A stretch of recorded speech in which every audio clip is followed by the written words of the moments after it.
Ahora sí, muy buenas tardes. Saludamos también a quienes siguen este encuentro por videoconferencia. Vamos a dar inicio a la segunda jornada de la situación de la criminalización de la tenencia de drogas para el consumo personal, aspectos legales y sociosanitarios, a 10 años del fallo Arriola de la Corte Suprema de Justicia de la Nación y a 30 años de la sanción de la ley número 23.737. Diserta hoy el profesor Dr. Sergio Torres, ministro de la Suprema Corte de Justicia de la provincia de Buenos Aires. Muchas gracias. Bueno, buenas tardes, ¿cómo les va? Un gusto saludarlos. Hoy vamos a hablar sobre una problemática actual, una problemática muy compleja. Obviamente no vamos a poder abarcar todos los aspectos, porque son muchos y muy variados, pero la idea es usar como excusa un número redondo, como son los 10 años de Arriola o los 30 años de la 23.737, para desgranar por lo menos algunos conceptos que se vinculan con la aplicación de estas leyes o la aplicación del fallo y cómo esto influye en la actividad diaria de los tribunales. Cuando nosotros hablamos de narcocriminalidad, estamos hablando de un delito que tiene características transnacionales. Esto implica que, como todo delito de tráfico, como su nombre lo indica, abarca más de una jurisdicción nacional. En el ámbito del narcotráfico existen tres modalidades. Hay países que son de tránsito, países de consumo y países que son de producción.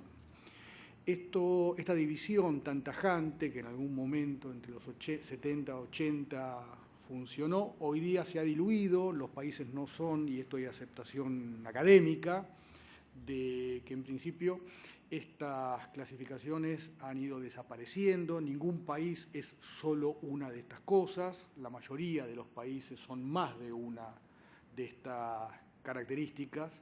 Esto es importante porque va a permitir entender las lógicas locales y la lógica del narcotráfico en cada uno de los países. Cuando uno lo circunscribe a un aspecto, tiene una lectura; cuando uno lo analiza de un aspecto, con una visión más amplia, cambia la lectura y la visión. Se trata de un delito también muy particular porque afecta a las personas en forma individual y también afecta a los países, los afecta en su economía, en la salud, en lo social, en la seguridad, en la política. ¿Y esto por qué? Porque tiene algunas características que lo hacen único. En primer lugar, entre varias, es un delito que genera adicciones, es decir, que genera la pulsión al consumo. Y por otro lado, se trata de una actividad que no tiene problemas de dinero. Y esto es importante tenerlo claro. Todos nosotros, desde que nacemos hasta que nos muramos, tuvimos, tenemos y tendremos un condicionante que es el dinero. Eso va a determinar el tipo de vacación que nosotros tenemos, el tipo de educación que tuvimos, el tipo de educación que le damos a nuestros hijos, la ropa que nos ponemos, la cantidad de libros que compramos, qué tipo de entretenimiento tenemos. Es decir, es un condicionante permanente. Si tenemos autos, si vamos en colectivos, si tenemos que ir en combi, es decir, todo eso son condicionantes y esto lo tiene la absoluta mayoría de la humanidad. Precisamente en el narcotráfico esta lógica desaparece. El narcotráfico no tiene problemas de dinero. De hecho, el único problema que tienen es qué hacer con el dinero. Aquí aparece un concepto que todos ustedes conocen, que es el concepto del lavado, de cómo hacer de un producto ilícito algo lícito, es decir, algo que pueda ser utilizado. Vinculado con esto también hay otra característica que lo va a distinguir de la inmensa mayoría de los delitos, que tiene que ver con algo físico, con algo material, ya que se trata de un delito oculto, un delito que podríamos llamar un delito de sombras. Esto es porque desde el momento del cultivo en un país X hasta el momento del consumo en otro país X, todo ese proceso encadenado del tráfico, estamos hablando del cultivo, la cosecha, la elaboración, los transportes, los almacenamientos, las distintas modalidades de comercialización, es decir, todas las variantes, hasta el propio consumo, se hace fuera de la luz pública. Esto es porque cada una de las etapas son delictivas. Por eso se llama, junto con otros, el concepto de delitos de sombra se acuñó originalmente la dogmática penal cuando se hablaron de los delitos contra la integridad sexual, que son delitos naturalmente realizados en la intimidad. Aquí este fenómeno se vuelve a dar y toda la cadena delictiva, como dije antes, se hace fuera de la luz pública. De hecho, y aquí encadeno con algo que dije antes, así como sale a la luz pública recién de la oscuridad, esa oscuridad cede, aparece la luz y aparece el momento en que la plata se empieza a gastar.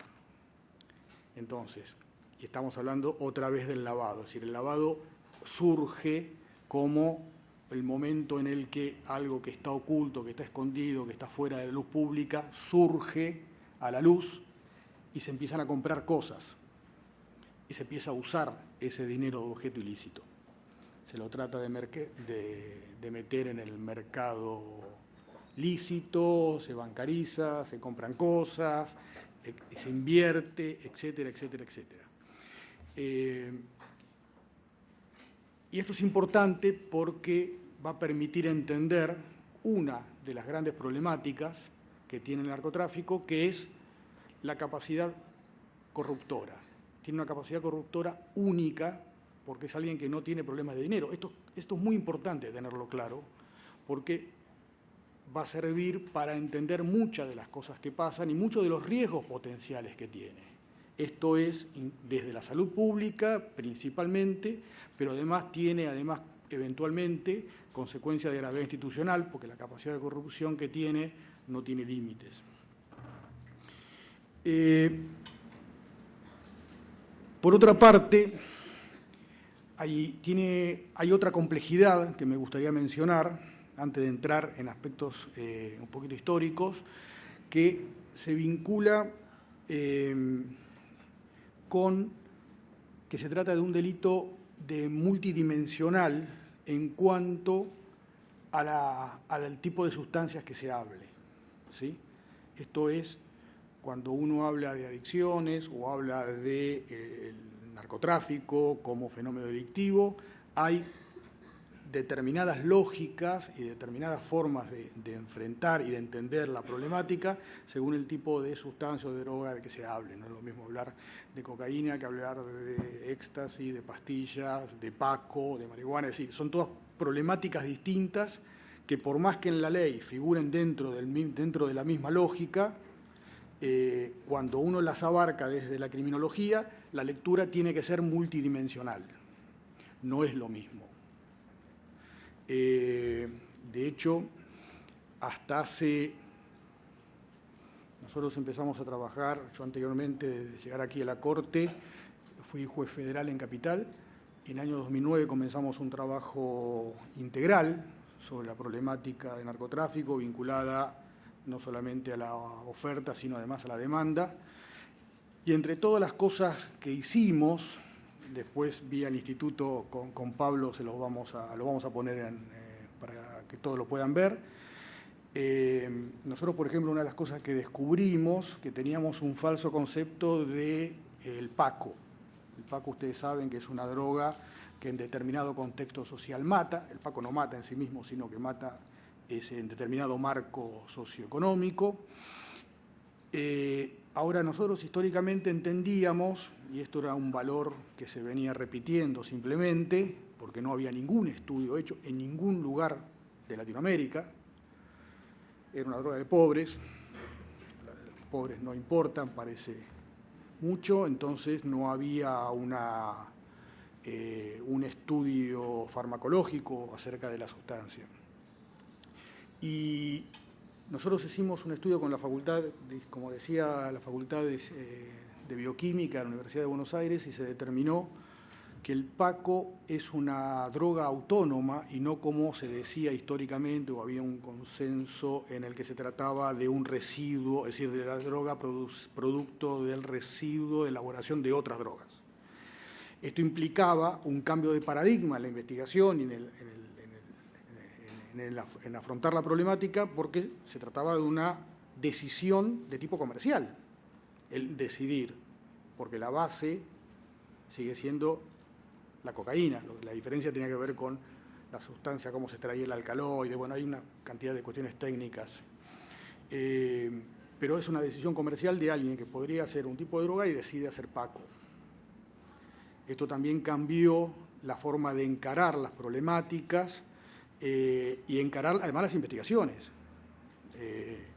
Nosotros tenemos un estudio hecho sobre las consecuencias físicas, queda pendiente, tarea para el hogar.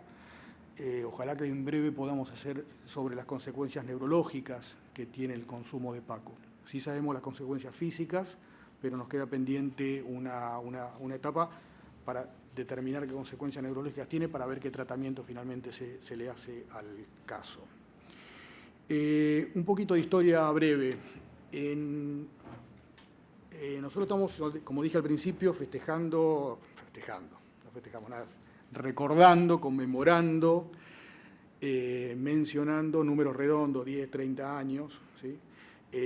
Sin embargo, la vinculación de la legislación penal con el narcotráfico o con los estupefacientes es bastante más vieja. Ya en 1926, a poco de la sanción de nuestro Código Penal actual, que es de 1922, ya se estableció una ley, que era la ley 11.331, que establecía una pena para aquel que vendiera alcaloides sin autorización, que era la forma con la que se mencionaba antiguamente. Ya en el año 68 también había una ley, fue una ley, la 17.567, que también establecía una penalidad para aquel que tuviera sustancias que excedieran el uso personal. Posteriormente, el antecedente de la actual Ley 2377, la Ley 2771, que es del año 74, que estableció esta regla tal como la conocemos ahora en cuanto a la descripción típica de la modalidad delictiva, en cuanto que se trata de un delito encadenado, en el que cada uno de los eslabones de la cadena constituye delito. Traía también un artículo 6, hoy es el 14, que establecía también una pena de prisión de hasta 6 años aquel que tuviese en su poder estupefacientes a título de consumo. Finalmente, en cuanto a las normas legislativas, la actual ley, la ley 2377, es del año 89, trae algunas particularidades. Esta ley fue cambiada varias veces, hay varias reformas, sobre todo con vinculación con el lavado de dinero y con distintas técnicas de investigación que se fueron agregando. A mi modo de ver, acríticamente, esto es de traer reglas de afuera sin pasarla por el tamiz jurídico-cultural nuestro. Esto llevó a que durante muchísimos años, y antes de que se volviera a reformar por esta lógica, los jueces y los fiscales no la aplicaran, hablando de los institutos. Seguían trabajando con las reglas normales del proceso y no se utilizaban estas nuevas técnicas. Dos cositas sobre el consumidor específicamente. Ustedes saben que la ley 2377 trae en un artículo 2 párrafos, que es el artículo 14, en el que en el segundo se penaliza la tenencia para consumo, y en el párrafo primero se establece una especie de tenencia personal sin finalidad, ni de venta ni de consumo. Es una situación bastante rara, típica, de hecho hay muy pocos fallos que se ocupen de ella. Está hablando obviamente de droga en poca cantidad. Ahora es difícil entender qué quiso decir el legislador.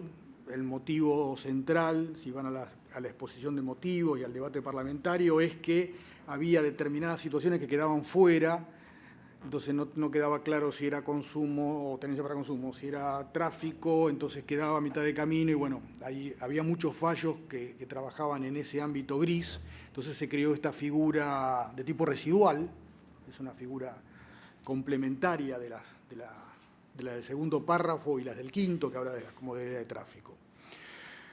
Un datito más vinculado con esto tiene que ver con el rol del consumidor de estupefacientes, la propia ley, y esto está en el debate parlamentario, en la exposición de motivos, hay un diputado que se llama Cortese que en su momento hizo la exposición, no termina de resolver si el consumidor tiene que ser imputado o tiene que ser tratado. No lo termina de resolver, entonces todo lo que tiene que ver con la rehabilitación, las distintas técnicas o medidas curativas, educativas, están dentro del ámbito de la punibilidad. Entonces, tan es así que si uno no hace determinado tratamiento, se le aplica la pena.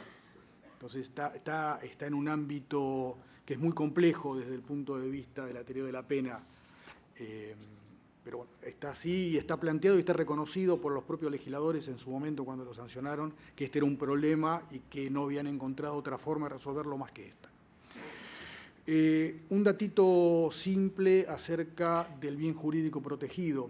Aquí ahora vamos a hablar un poquito de los fallos de la Corte.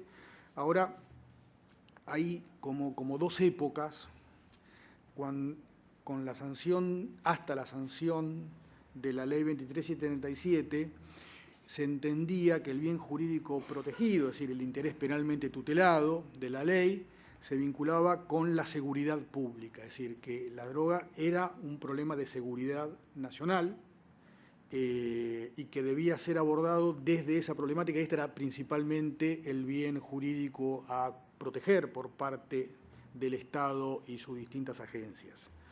A partir de la Ley 23.737 y algunos fallos de la Corte, que vamos a hacer alguna mención muy breve, este concepto cambió y se empezó a hablar ya ahora sí de un concepto actual que tiene que ver con la salud pública como bien jurídico.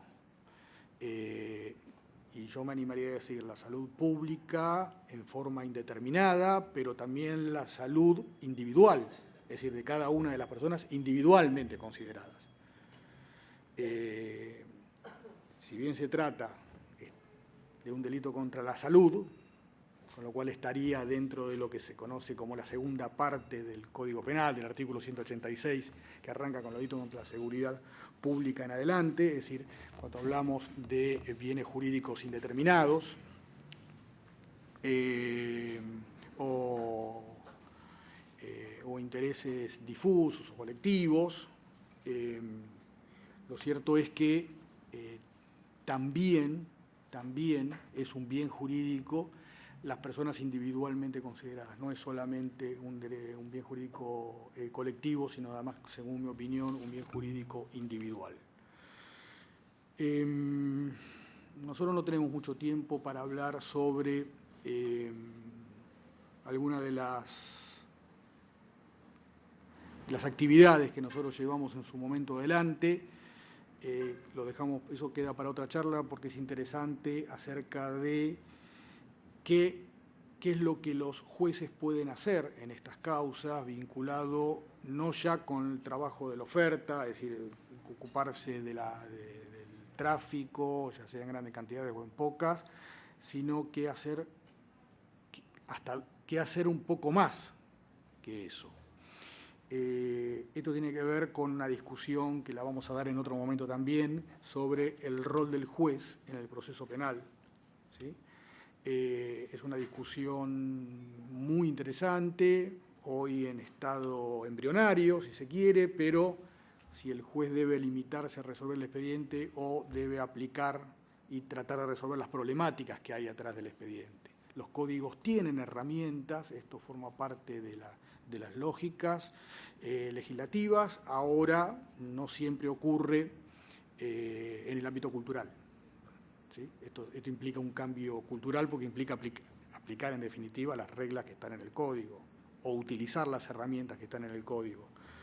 Esto lo dejamos para otra charla así ya nos comprometemos todos a volver a juntarnos en otro momento. Lo comprometemos a Pablo, pero es muy interesante esa discusión, ¿sí? El rol del juez, el rol del fiscal, cuál es el alcance, si es la lógica histórica que es válida del juez o el fiscal como intérprete o hacedor del expediente y en ese marco exclusivamente, o puede ir un poquito más allá y ocuparse de la problemática que a veces uno advierte atrás de cada una de las investigaciones.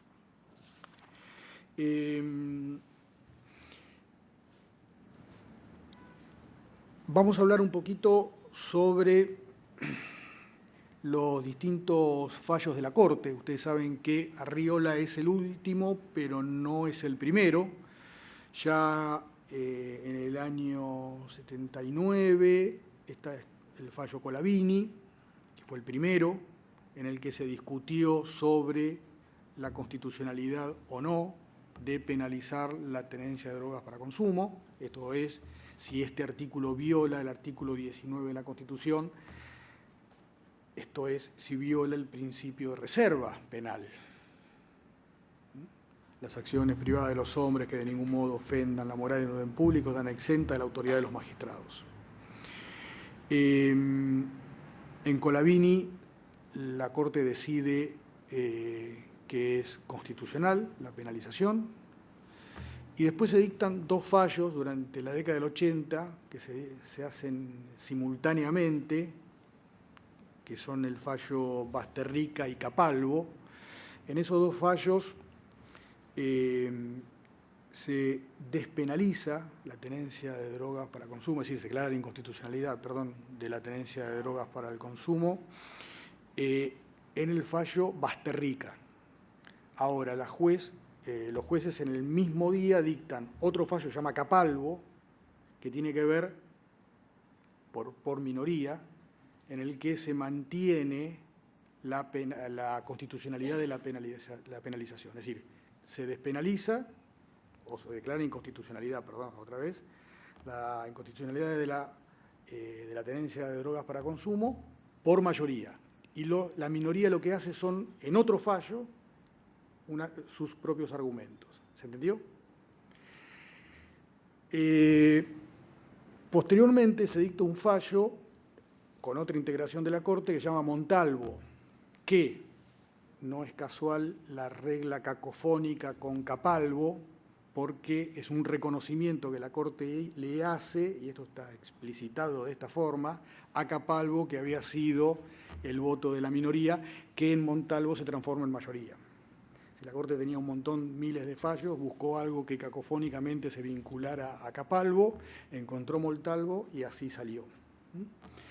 Esto fue en el año 90, este criterio se mantuvo hasta de acá 10 años para atrás, con Arriola, también vuelve a cambiar la integración de la Corte y se establece allí la inconstitucionalidad de penalizar la tenencia de droga para consumo por violación del artículo 19 de la Constitución. Ahora, dos o tres cosas vinculadas con esto. Esto es importante, y es importante también decir que la ley no cambió, a pesar que la Corte resolvió lo que resolvió. La ley sigue vigente, el artículo 14 está activo, y no hubo reforma legislativa que siguiera o acompañara al criterio de la Corte. Pero la Corte hace otro par de comentarios que a mí me parecen que son tanto más importantes. En primer lugar, la Corte dice que el Estado debe ocuparse de las víctimas, que todo el esfuerzo del poder represivo del Estado, ustedes saben que el Estado, desde la Revolución Francesa, el contractualismo, Rousseau, Montesquieu, tiene como roles esenciales que hacen a su esencia, a su propia naturaleza, a su existencia, al motivo de su existencia. Educación, vivienda, trabajo, seguridad, justicia. Son roles, salud, son roles esenciales. Bueno, hay, en este sentido, caras amables y cara no amable del Estado. La fuerza de seguridad, digamos, la seguridad y algún sector de la justicia vinculado con el derecho penal es la cara no amable del Estado, necesaria, pero no amable, pero el Estado tiene caras amables y lo que dice la Corte es que el Estado debe dejar de pensar en aquellas personas que consumen como desde la cara no amable a la cara amable.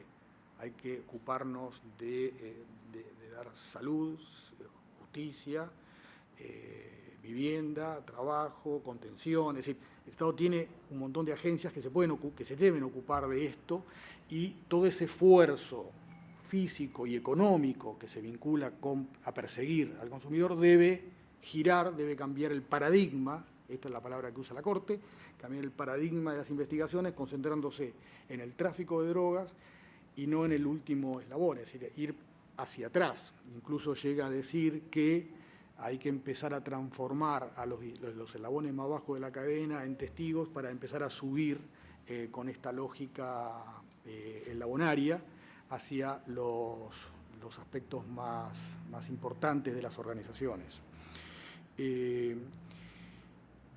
Es decir, lo que dice la Corte, que me parece que es quizá el aspecto más importante, se vincula con abandonar la lógica administrativa, es decir, abandonar la mentalidad administrativa y dejar de pensar en los últimos eslabones de la cadena desde el número y pasar a ver que hay personas.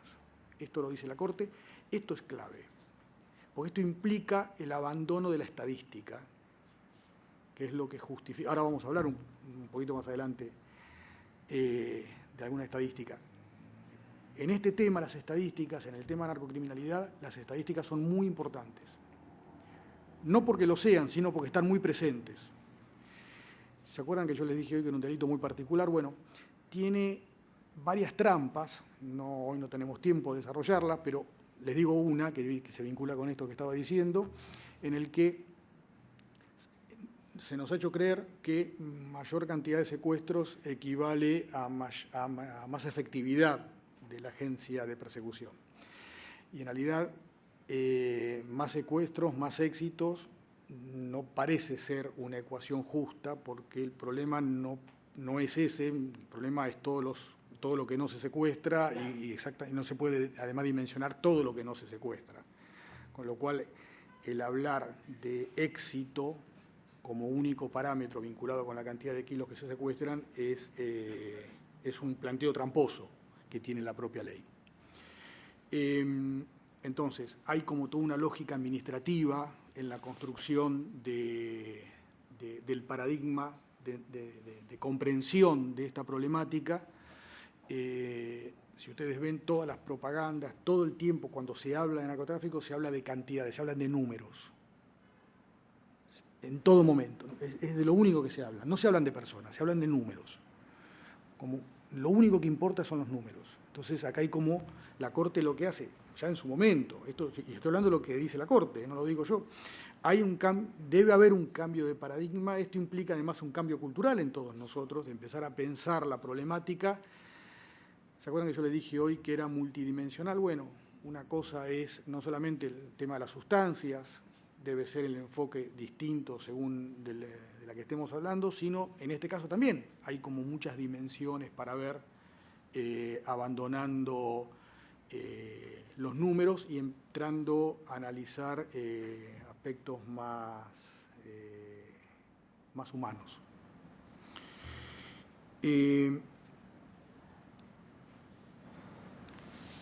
La Corte habla también de algo que todos nosotros conocemos, por lo menos del plano teórico, pero que no siempre se ve en el plano de los hechos, que tiene que ver con las políticas públicas. Lo que se dice es que en realidad falta en el ámbito del narcotráfico, la narcocriminalidad en general, una política pública. Esto implica, y esto lo plantea la Corte, no una política de gobierno, sino una política de Estado. Esto es, que esté por encima del gobierno de turno, que esté por encima de la coyuntura y empecemos a pensar en un mediano y largo plazo. Para generar, obviamente, una política de Estado se impone la intervención de todos los actores vinculados con la problemática para así establecer unas reglas de carácter general y que sean por todos aceptadas. Nosotros nos debemos en esta materia una discusión honesta, seria y profunda y con todas las lecturas, con todas las visiones, con todos los puntos de vista sobre la problemática del narcotráfico. No sé cómo estoy de tiempo. ¿Estoy bien? Pues quiero dejar tiempo para... Tengo muchas cosas más que decir, pero quiero dejar tiempo para ver si podemos intercambiar. Yo los quiero escuchar a ustedes también. 2 o 3 cosas de lo que está ocurriendo en la provincia, vinculado con esto que acabo de decir. Ustedes saben que nosotros tenemos una ley de implementación del llamado narcomenudeo, que es la ley 13.392, que ya hace varios años que está, es de diciembre del 2005, y yo les quería hablar, ya que estamos hablando de estadísticas y de números, cosa que dijimos que estaba mal, pero nosotros lo vamos a hacer. Cuando hablamos de las tenencias, ya sean para consumo o las tenencias simples, este híbrido que hablábamos hoy, y en el que la Corte en Arriola dijo que no, hay que ocuparse desde otro lugar con esta problemática y concentrar los esfuerzos en el narcotráfico. Pues bien, durante el año 2017 el 39% de las causas que empezaron en provincia son del artículo 14, es decir, de tenencias. Tenencia para consumo o la tenencia simple, la inmensa mayoría es tenencia para consumo. El 39%, es decir, casi el 40%, casi 4 de cada 10 causas se vinculan no con el tráfico, sino con el último eslabón de la cadena.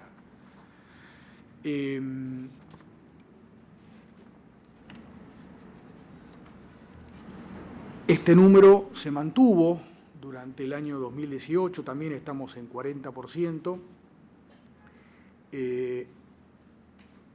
y el número de comercio es del 49%, es decir, solamente hablando específicamente de estas 2 modalidades, concentramos más del 9 de cada 10 causas. Es decir, otra lectura posible también es que habría casi tantas causas de tenencias, es decir, del último eslabón de la cadena, como de tráfico.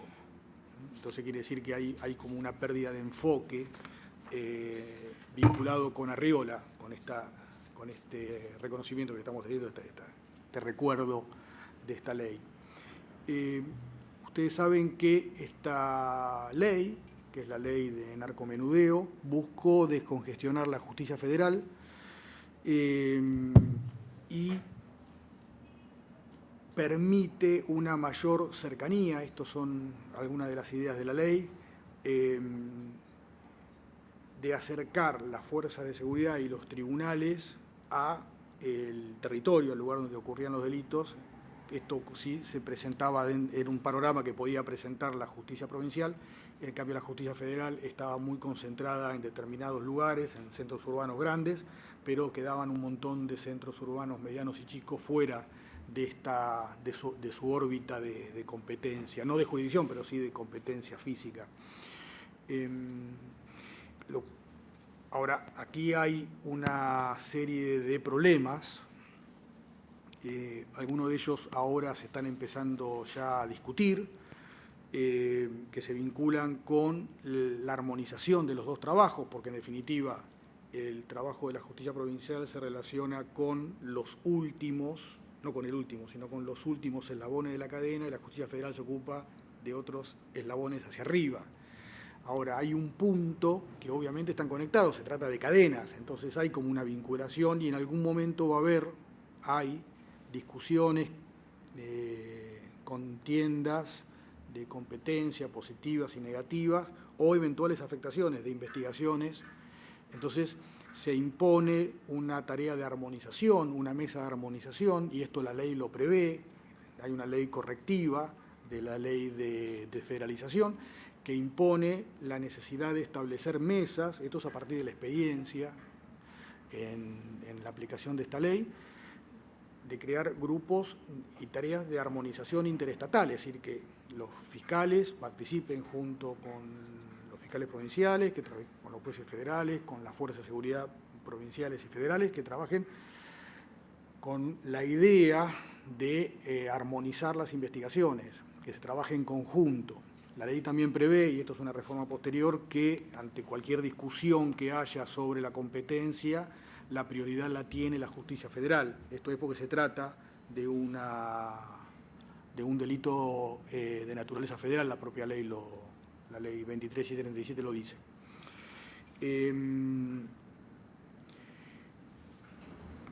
Hay otras cuestiones que se vinculan con las implementaciones de estas leyes. Esto sí hay que andar con mucho cuidado porque muchas veces se sancionan leyes que generan dificultades en el momento de la implementación y esto lo que va a determinar es que las leyes resulten poco aplicadas o directamente no aplicadas.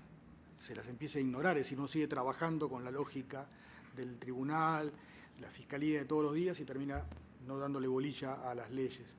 Hay una tarea de implementación que tiene como dos aspectos, el aspecto físico-jurídico, pero además el aspecto cultural. El aspecto cultural implica la tarea de capacitación, la de concientización, la de integrar intelectualmente el trabajo que hacen los operadores judiciales a la aplicación de esta ley. Por otra parte, también estas leyes permiten afrontar el problema del narcotráfico, estoy hablando del narcomenudeo, desde un lugar social interesante, porque los lugares de venta, el minoreo de drogas, son lugares que normalmente degradan el ambiente donde están, degradan la cuadra, degradan el lugar, lo transforman en inseguro, normalmente son lugares oscuros. Entonces, la percepción social de esos lugares y la tarea estatal en perseguir esos lugares se vincula y que es realmente importante. Entonces, ahí hay una tarea directa que tanto el Poder Judicial como la Fuerza de Seguridad deben hacer, el Ministerio Público deben hacer respecto de estos lugares de venta al minoreo, precisamente porque son lugares claves en la degradación social. Actualmente, como les decía, se están haciendo algunas mesas, ya se está haciendo en la zona de Moreno, en la Fiscalía General de Moreno Rodríguez, se está haciendo una prueba piloto de integración de las fuerzas provinciales y federales, trabajando para armonizar el trabajo en su ámbito de competencia. Bueno, yo ya voy terminando. Dos cosas finales. Cuando la Corte habla de políticas públicas, yo dije hoy que no está hablando de actos de gobierno, sino está hablando de políticas de Estado, ¿sí? Tarea pendiente. Esto es en cuanto al debe de este fallo. El fallo no podrá gustar menos o más, pero el fallo establece determinados parámetros o determinadas visiones de cómo enfrentar la problemática que nosotros no estamos cumpliendo. Esto importa no establecer ningún criterio a priori, sino que establecer una discusión integral con todos los actores, como dije hoy, para generar actividades previsibles del Estado y de todas las organizaciones que se vinculan estatales y no estatales, que se vinculan con esta problemática. Nosotros tenemos que dar en ese sentido un debate serio, maduro, con intervención de todos los actores, de todos los aspectos, integral e interdisciplinario. En su momento nosotros redactamos junto con expertos una guía de atención vinculada con las adicciones, en la que no había abogados en esa comisión, porque no era un problema jurídico. Había médicos, había psicólogos, había psiquiatras, había asistentes sociales, había toxicólogos. Es decir, no había abogados, porque no eran importantes en ese caso, porque no era un problema jurídico, judicial, digamos, ¿sí? Sino que se vinculaba con otra cosa. Esto tiene también esta lógica. La visión interdisciplinaria permite una visión integral de la problemática. Aquí también, sí, por supuesto, está la jurídica, pero es una de las tantas miradas que tiene esta problemática. Yo quiero felicitar a Pablo por el trabajo que está haciendo en el instituto y por el tiempo que le dedicó, que es mucho, a la organización de estas jornadas. Y a todos ustedes por haber venido, a todos los que están viéndolo por la tele, también. El grado de compromiso que nosotros tenemos con algo, es decir, cuánto ese algo a nosotros nos interesa, se determina por el tiempo que nosotros le dedicamos. Si nosotros le dedicamos mucho tiempo a algo, es porque ese algo nos interesa. Y que todos ustedes estén aquí, todos, los que estén aquí, los que están allí, podrían estar en otro lugar, podrían estar haciendo otra cosa, y sin embargo están aquí escuchando una charla sobre una problemática actual, profunda, compleja, y entonces demuestra que nos interesa, que a ustedes les interesa. Esto es un valor, yo lo quiero mencionar, y además invitamos a todos los que no están para que en otras charlas también se sumen. Todo nada más que para hacer un poder judicial más solidario, más humano, integrado a su comunidad, y que nosotros podamos dar desde cada uno de nuestro lugar un servicio de justicia como todos los habitantes de la provincia se merecen. Muchas gracias.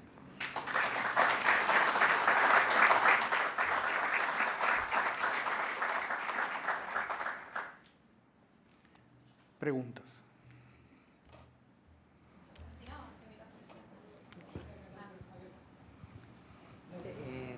¿Qué tal? Gloria Juárez hoy.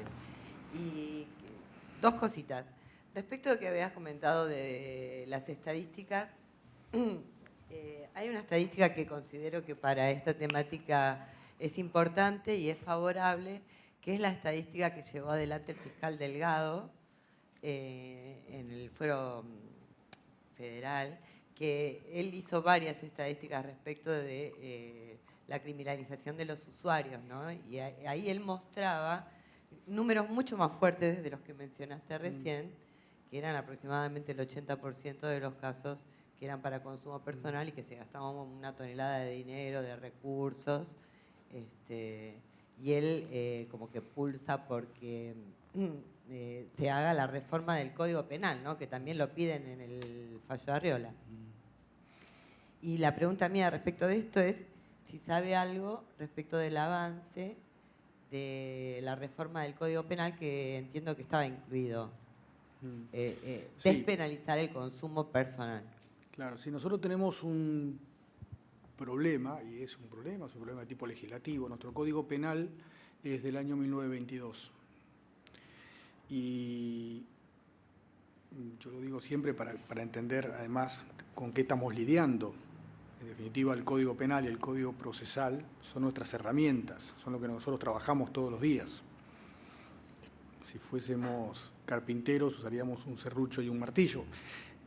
Con lo que trabajamos, bueno, nosotros tenemos una herramienta, nuestras herramientas son muy viejas.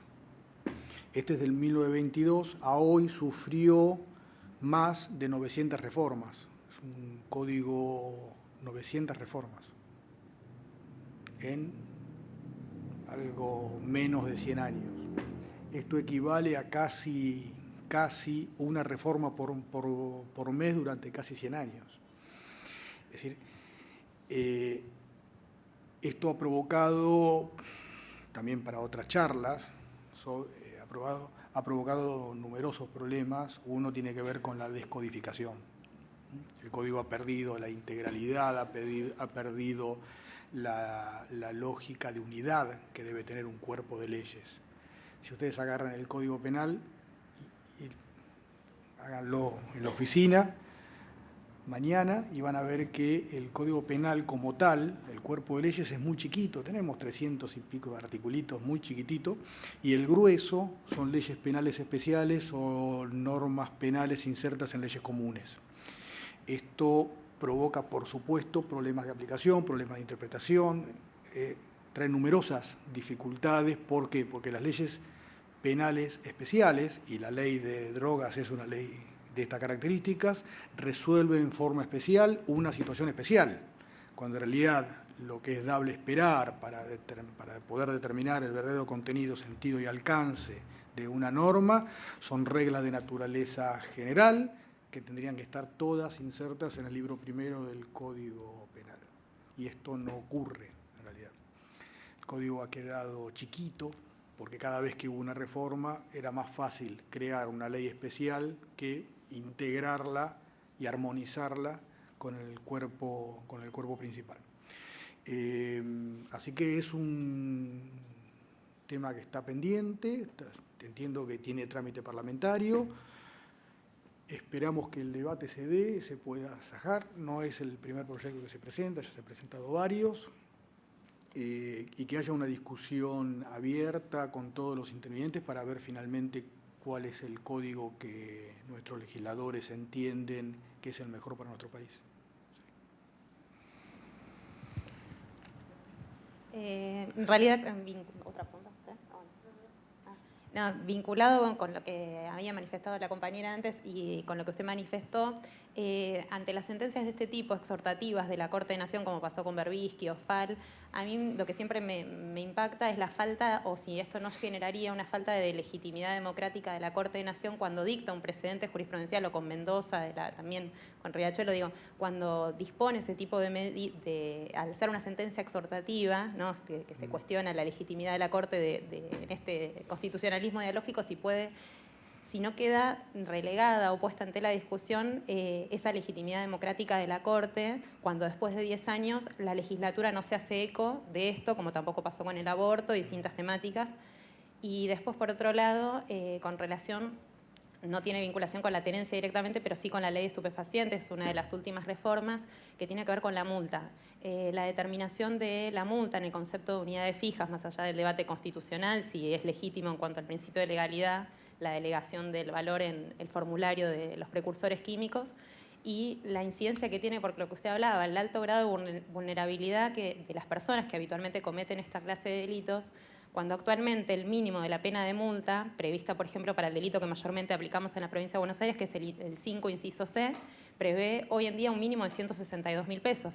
Entonces, esto desde mi humilde perspectiva me parece que es una forma oblicua de aumentar la pena, porque esto llevaría a la aplicación del artículo 21 necesariamente, porque si no es un mandato que el propio Estado le está diciendo esta pena va a ser de imposible cumplimiento por un sujeto que probablemente haya elegido la vía del delito para poder, por ejemplo, vender estupefacientes para tener un ingreso en una sociedad capitalista. Ese mensaje contradictorio como disparadores para ver cuál es su opinión al respecto. Sí. Con respecto a este último aspecto, es un debate a dar. Parece que no tenemos lo que hemos perdido con las distintas reformas, no solamente de la ley, sino integrarlo a esta lógica, esta actualidad de dispersión legislativa, es que hemos perdido los criterios unificadores. Entonces, lo que empiezan a pasar es que las normas empiezan a quedar desvirtuadas unas con otras, pierden la lógica, ¿sí? Si la inconsecuencia del legislador no se presume, que es una regla, ustedes saben, de interpretación, lo que empieza a pasar, que empieza a haber inconsecuencias, empiezan a pasar estas cosas. Entonces, esto solo es posible resolverlo mediante una discusión integral, empezar a repensar nuevamente no solamente la ley de drogas, sino todas las leyes, y teniendo en cuenta esto que usted dice y todas las otras situaciones que se presentan, ¿sí? Nosotros, por ejemplo, tenemos un artículo que es el 209 del Código Penal, que es en instigación a cometer delitos, que tiene pena mucho más grave que un montón de delitos instigados. Entonces, esto tiene que ver con estos desbalanceos que van ocurriendo con las distintas reformas. Y con respecto al primer aspecto, la Corte, cuando dictó el fallo Arriola, le sirvió a Arriola. ¿Sí? Esto explica que que en otras causas se sigue aplicando cuando no llega a la Corte.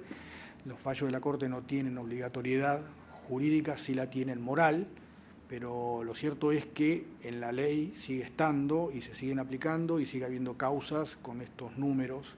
Los números finalmente que yo aporté son los números de la Procunar, de la Procuración General de la Nación. Entonces hay como un montón de situaciones que tener en cuenta, sí, claro, por supuesto.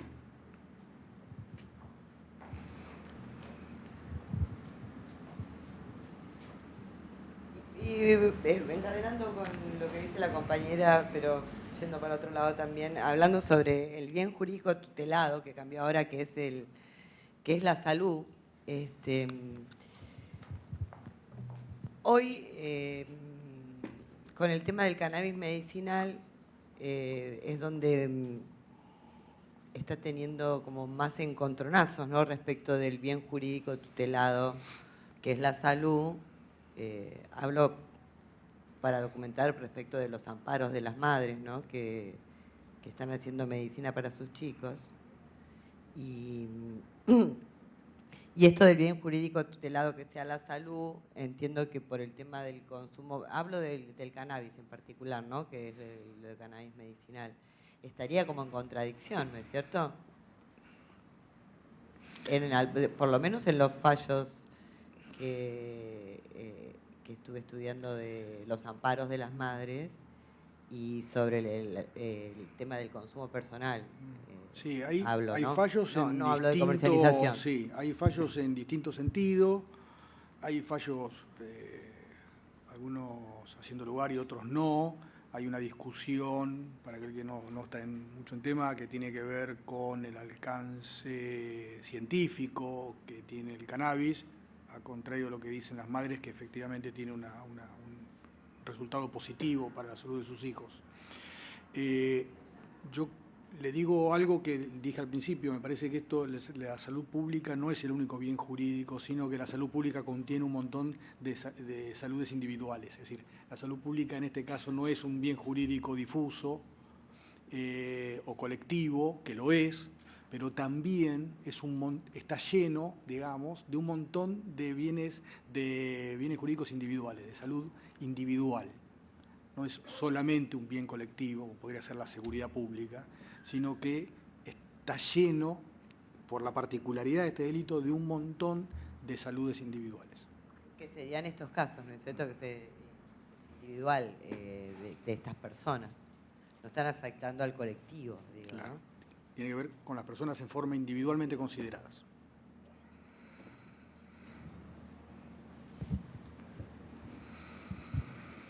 Hola, buenas tardes. Quería hacerle una consulta respecto de las estadísticas de este porcentaje aproximadamente de 40% de causas vinculadas con tenencia para consumo. Si tiene idea el modo en el cual suelen concluir este tipo de causas, un poco pensando en si el error en el enfoque que estamos teniendo viene exclusivamente de las agencias policiales o si hay también una agencia judicial que reproduce este tipo de prácticas o que no se hace eco suficientemente los lineamientos que la Corte fijó en el fallo Arriola. Como dije antes, la ley sigue vigente, con lo cual se sigue aplicando. No tengo estadísticas aquí, pero entiendo que la inmensa mayoría de estas causas terminan archivadas. Esto tiene que ver con algo que sí la Corte dijo en Arriola, que tiene que ver con abandonar esta visión administrativa de las investigaciones, que son las investigaciones en sí, con un valor en sí mismas, sino que no tienen un fin de utilidad. Esta visión administrativa de la justicia penal es la que determina que se empiecen a aplicar con estas lógicas y que lleva finalmente a estos números. La pregunta suya es muy interesante, habría que ver exactamente cómo terminan. Yo creo que no tengo números, no quiero arriesgar, pero la inmensa mayoría van a terminar archivadas, sí, claro. En el encuentro anterior, justamente, la doctora Hedge comentaba de la puesta en marcha de medidas de seguridad educativas con anterioridad, ¿no?, a la aplicación de este tipo de criterios en resoluciones o fallos judiciales. Entonces, por eso le preguntaba, porque por ahí hay todo un aparato que se pone en marcha previo a una decisión jurisdiccional que resuelve en el sentido de Arriola. Sí, por otra parte, no solamente implica el movimiento jurisdiccional, sino el costo que tiene en horas hombre, en horas mujer, en estudios técnicos, porque en definitiva el estudio en el cromatógrafo gaseoso lo tienen que hacer igual para determinar qué sustancia es, sea mucha cantidad o poca, entonces todo genera un costo, un gasto, que es, digamos, y cuando es un gasto por el mero fin administrativo, suena poco racional. Entonces, esto forma parte de esta discusión que yo planteaba, que tiene que ser una visión integral. Esta es una de las tantas cuestiones que analizar. Cada vez que empieza una causa penal, hay un costo, hay un gasto que el Estado, con alguien, lo que pasa es que uno no se da cuenta porque es parte del trabajo de uno, pero a uno le pagan un sueldo, uno gasta luz, gasta papel, gasta traslados, la droga hay que trasladarla, hay que llevarla, hay que pedir un turno, tienen que usar los mismos reactivos para determinar la sustancia, sea mucho o poco, así, hay un montón de costos, de gastos. Hay algún estudio hecho, en otra charla también, dejé un montón de temas para otro momento, que están los montos de cuánto sale cada uno de los peritajes según el tipo de sustancia. Y los costos son altísimos, estamos hablando de entre 15.000 y 20.000 pesos cada uno de los estudios. Estudios por el mero hecho de hacerlos para que después la causa no tenga destino. Parece poco racional, ¿no? ¿Y no hay un lineamiento aquí que, vuelquen toda esta información para que se tenga un criterio unificado? No, cada uno tiene su criterio, ¿no es cierto? Porque esto podría hacerse, bajar toda la información, las estadísticas, los costos, los gastos, lo innecesario, todo el trabajo que hizo el fiscal Delgado para informar a todos los jueces que por ahí no saben. Sí, esto forma parte, me parece que hay que hacer algo más grande. Me parece que lo que hay que hacer es esa famosa discusión sobre una política pública. Esto tiene que formar parte de una discusión, si no, las reacciones son parciales, son parches, porque nos enfocamos acá y nos quedan afuera esto, nos vamos acá y nos quedan afuera esto otro. Me parece que la única respuesta posible es una política pública basada en una discusión, como dije antes, integral, interdisciplinaria, multidimensional, bla, bla, es la única respuesta posible. Bueno, la evolución de estos años, así como balance con respecto a la experiencia también profesional suya, la desfederalización, ¿tiene para usted un saldo positivo o negativo en cuanto a la investigación? Porque desde lo que uno por ahí puede apreciar de la experiencia laboral, que nosotros los que trabajamos en provincia vemos el narcomenudeo, pareciera que esto, al cortar la cadena en la investigación, precisamente no se llega nunca para arriba, por lo menos desde la perspectiva provincial, ¿no? Digo, si esto tiene un saldo positivo o negativo para usted, el hecho de que algunas provincias ya se han aceptado esta. Yo le diría que es una experiencia en desarrollo, a pesar que ya lleva varios años, la provincia de Buenos Aires fue la primera que adhirió. Ya hay muchas otras provincias que lo hicieron y otras no. Es algo que tendríamos que establecer un balance, tenemos que hacer un estudio. Tiene un impacto, como dije hoy, directo en el lugar, cuando uno ataca el narcomenudeo, el lugar de venta al minoreo. Ese lugar está degradado, es peligroso, es inseguro, los chicos no pasan, pasan muchas cosas en ese lugar. Entonces la respuesta estatal es inmediata y la reacción de la sociedad es buena porque hay una percepción inmediata de la actuación estatal. Ahora, eso hay que vincularlo con esta lógica de delito encadenado que hablábamos hoy, ¿sí? Esto es una cadena, un eslabón. Si nosotros tenemos que juntar todos los eslabones, recién ahí vamos a tener la integralidad. Entonces, me parece que las mesas de trabajo, esta necesidad de armonizar el trabajo estatal, es indispensable. Es indispensable y, ojo, es una ley correctiva, con lo cual, cuando se sancionó originalmente, cuando la provincia adhirió en el 2005, todo esto no se había discutido, no se había pensado, esto fue un camino al andar. Con lo cual, bueno, bienvenida sea la ley correctiva y ahora hay que, sí, sentarnos, armonizar, cada uno ceder un poquito de su jurisdicción y de su ámbito de competencia, y hablo de todos los actores, y para encontrar un medio que le sirva finalmente a la comunidad.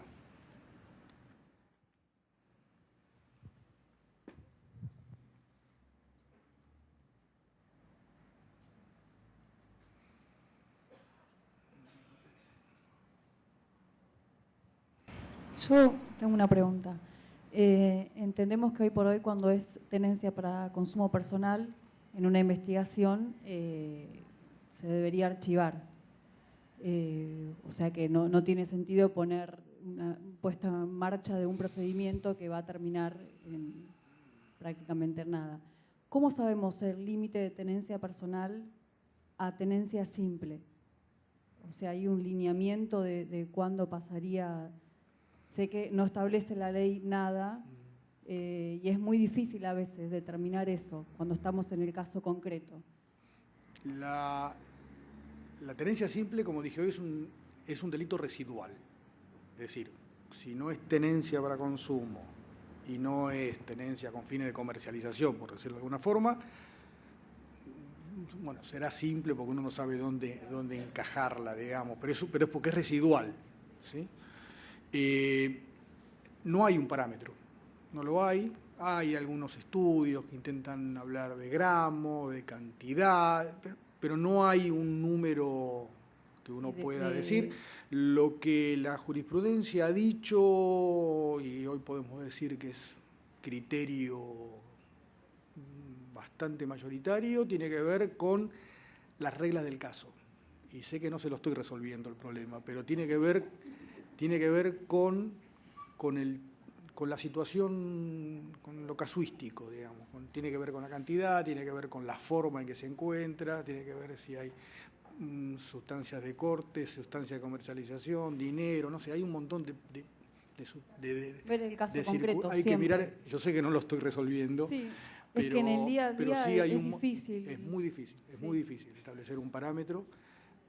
Porque además la cantidad no es solamente un parámetro, porque alguien que compra, quizá compró mucho para que tener, y resulta que, bueno, entonces hay como un montón de situaciones que hay que mirar, creo que ver el caso concreto, pero sí tener en cuenta todos estos parámetros que acaba de mencionar antes, ¿no? Sí, la realidad es que terminamos a veces procesando a alguien que por ahí encontramos cantidad suficiente, pasa a ser tenencia simple, después obviamente que siempre dicen que es para consumo personal, para todo el mes o lo que sea, y siempre se termina cayendo la realidad. Es muy difícil, entonces cada vez vamos más arriba con la cantidad. Esa es la realidad, por lo menos que vemos en el caso nuestro. Bueno. Ya está. Bueno, muchas gracias a todos, gracias por venir, gracias a la tele. Un gusto saludarlos y bueno, les agradezco mucho que hayan venido y quedamos para vernos en otra oportunidad. Muchas gracias, hasta luego.